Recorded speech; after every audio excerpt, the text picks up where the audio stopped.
સુરત ઉધના પોલીસની લિસ્ટેડ બુટલેગરો પર લગોલગ કાર્યવાહી। લિસ્ટેડ બુટલેગર પંકજ રાણાના ઘરમાં બનાવેલ ચોરખાનામાંથી વિદેશી દારૂનો જથ્થો ઝડપી પાડ્યો।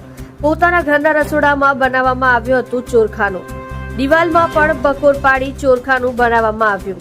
ઘરમાં જાણે સોનાનો ખજાનો સંતાડ્યો હોય તેમ લિસ્ટેડ બુટલેગર પંકજ રાણાએ દારૂ સંતાડ્યો હતો। સુરતની ઉધના પોલીસે ભારતીય બનાવટની વિદેશી બોટલો તથા બિયરની ટીન મળી કુલ નંગ 487 કબજે કરી છે।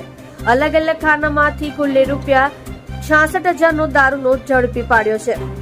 પોલીસે પંકજ રાણાની કરી ધરપકડ। સત્ય માટે હંમેશા સત્યની સાથે જોડાઈ રહો। આ સુરત ન્યૂઝ ચેનલની સાથે।